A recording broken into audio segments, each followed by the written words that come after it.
We often think of alliances as these, permanent fixtures, Okay. especially one like the U.S.-South Korea relationship, built over decades, forged in shared sacrifice. Solid. Absolutely. Built on strategic necessity, really.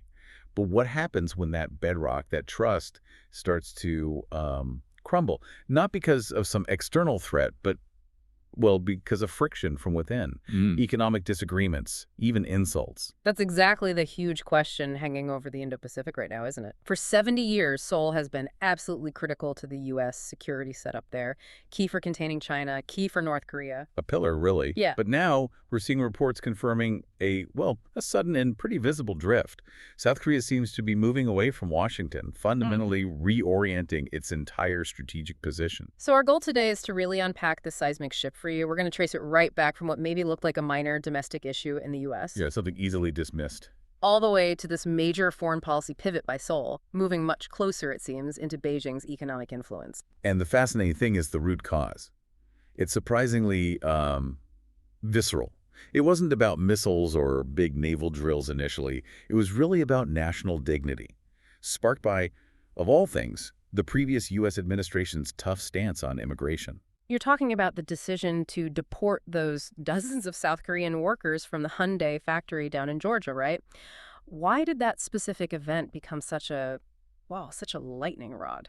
It's all about the symbolism, you see. That Hyundai plant wasn't just any factory. It was constantly held up as this gold standard of U.S.-Korean partnership. Korean tech investment meeting American labor, a success story. Right, a tangible example of the alliance working. Exactly. But then, when those workers got caught up in immigration sweeps and the administration publicly called them foreigners taking jobs from Americans, well, that just completely undercut the whole narrative. And Seoul didn't just brush it off as, messy American politics playing out. No, not at all. They saw it as a national humiliation. Yeah. Deeply insulting. And we know how stark that reaction was.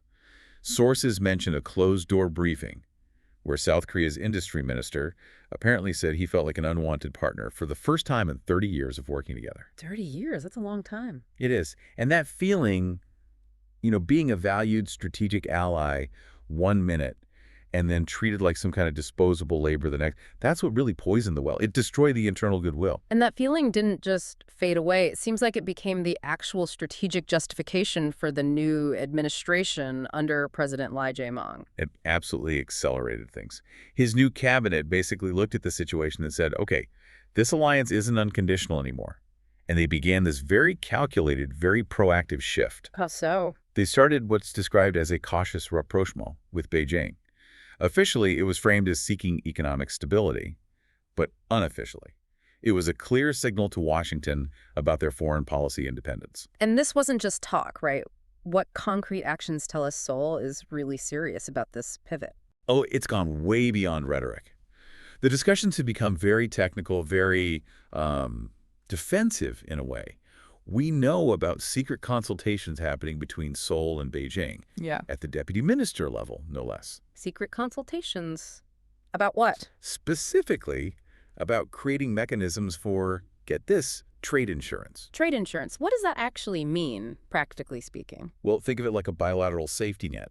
They're working out a system where Seoul and Beijing would basically compensate each other for any trade losses they suffer, specifically because of U.S. tariffs or sanctions. So they're trying to formally insulate their own trade from U.S. policy decisions. Precisely. It's a way to shield their economic relationship from American political moves. And you can bet China saw an opening there. Oh, they absolutely jumped on it. Yeah. Beijing responded by offering what they termed a new architecture of trust. Sounds impressive. What does it involve? It involves setting up dedicated mutual supply systems for really critical goods. We're talking electronics, crucial rare earth materials, battery components, the stuff that powers modern economies. And the catch. The crucial detail is that this whole system is explicitly designed to bypass American supply chains entirely.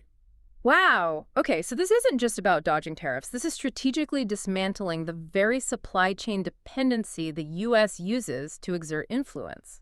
That's certainly the strategic interpretation. Expert analysis confirms it. This is Seoul essentially declaring loud and clear, we will not be a pawn in your trade war with China. A direct message. And President Lee Jae-myung himself really hammered this home. He's quoted saying, "The era of unconditional dependence is over. Korea must defend its own interests. Yeah. That shift from reliable ally to independent calculator, it's now official policy. Okay, if that wasn't a strong enough signal, the next development really seemed to push the boundaries of the alliance, didn't it? I mean, the Belt and Road Initiative discussions. Yeah, that news definitely sent shockwaves through Washington. Yeah. We learned a Seoul delegation went to Beijing and secretly discussed the possibility, just the possibility, mind you, of partial participation in China's massive Belt and Road Initiative. That seems like a huge contradiction. South Korea was always seen as a key counterweight to China's global expansion, and BRI is basically the engine of that expansion. It is, and that's why it's so significant. How can they justify potentially getting huge economic benefits from China's BRI while still claiming to be a core U.S. security ally? So how do they justify it? Or how are they planning to? Well, they're actively studying ways to structure their involvement, trying to find a format, a precise way to participate that lets them sort of thread that needle, keep the U.S. alliance intact, but also grab those Chinese economic benefits. And the rationale behind attempting such a tricky balance? It boils down to pure economic pragmatism, really, driven by a stark comparison of incentives. There's an anonymous quote from someone in the South Korean parliament that just laid it bare. What do they say? Something like, look, if America imposes 100% tariffs and China offers zero, can anyone really ignore the alternative? That puts it in pretty brutal quantitative terms, doesn't it? And the world saw the diplomatic fallout from this kind of thinking, especially when the U.S. announced that new round of tariffs against China. Exactly. South Korea, which would normally be expected to, at least publicly, support U.S. moves against China, remained completely silent, conspicuously silent. A silence that spoke volumes to Beijing. Precisely. It was a clear diplomatic signal of understanding. And Mark Lippard, the former U.S. ambassador, he framed this new dynamic perfectly. He said the U.S. is now increasingly seen as the source of instability. The source of instability, not the guarantor of stability. Right. And China, ironically, is becoming the insurance against American unpredictability. That was his phrase. Wow. That's a massive indictment. The U.S. treating allies like, what, clients who can be replaced was another part of his assessment, I think, while the big rival offers dependability. And this perception, this feeling of U.S. unpredictability, it's just fueling more distancing. Seoul hasn't just deepened ties with Beijing.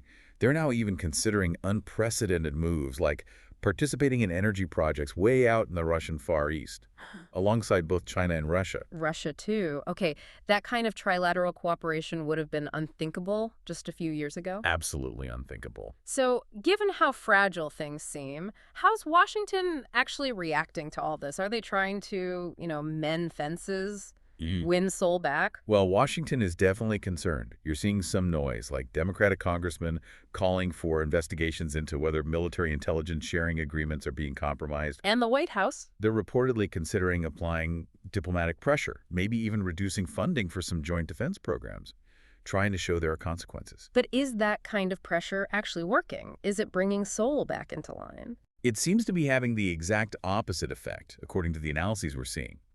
The Brookings Institution, for example, noted that these kinds of U.S. ultimatums, they're totally counterproductive. They just accelerate the distancing. So pushing harder actually pushes them further away, a paradox. It seems so. Each attempt to apply pressure just seems to reinforce Seoul's calculation that they absolutely need to find more stable, alternative partners. What's really fascinating here is that this isn't just some top-level political game being played by President Lee Jae-myung, is it? This shift seems to reflect a real change happening within South Korean society itself. It really does. There was a recent Gallup Korea poll that showed something quite profound. Nearly half, 47% of respondents now advocate for balancing ties between the U.S. and China, rather than relying exclusively on the U.S. So almost half the population wants more strategic flexibility. Exactly. There's this growing sense, it seems, that Korea needs to hedge its bets to secure its own future in a changing world. And this isn't just public opinion, it's being baked into official policy now. The administration's own strategic plan, looking ahead to 2030. Right, that plan explicitly identifies China as an economic partner, not necessarily a rival in that context. And the most telling part. The most telling part is that this official document includes a specific clause, a stated goal of reducing the vulnerability of Korean industry to American sanctions. Wow. That couldn't be clearer, could it?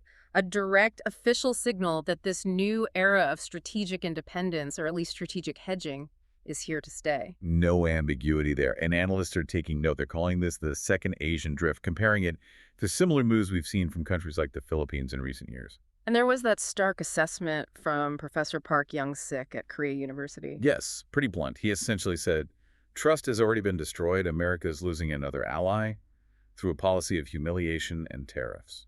Strong words. It's just such a tragic irony, isn't it? This incredibly strong, historic alliance, literally forged in war against communist threats, Yeah, built on shared security concerns. is now seemingly collapsing.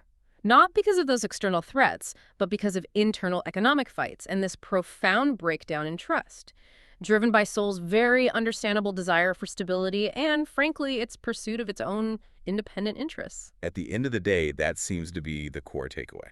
So let's zoom out. What does this all really mean for the bigger picture? The geopolitical chessboard, if you like. If South Korea keeps heading down this path, they're not just reducing their reliance on the U.S., they could potentially become the first major treaty-bound U.S. ally to formally embrace some kind of multipolar partnership involving China. That's the big question, isn't it? Oh. And the really provocative thought to leave people with revolves around long-term stability in the region. There are already rumors, whispers about a possible meeting.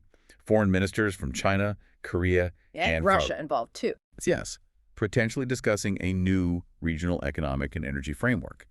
Now think about that. What does a potential trilateral gathering like that, explicitly, including Moscow, signal about the future of American influence in the Indo-Pacific? It signals a major challenge, at the very least. It signals a potential formal erosion of the entire security and economic architecture that Washington spent decades building. And that, for you watching, is a huge development to keep a very close eye on.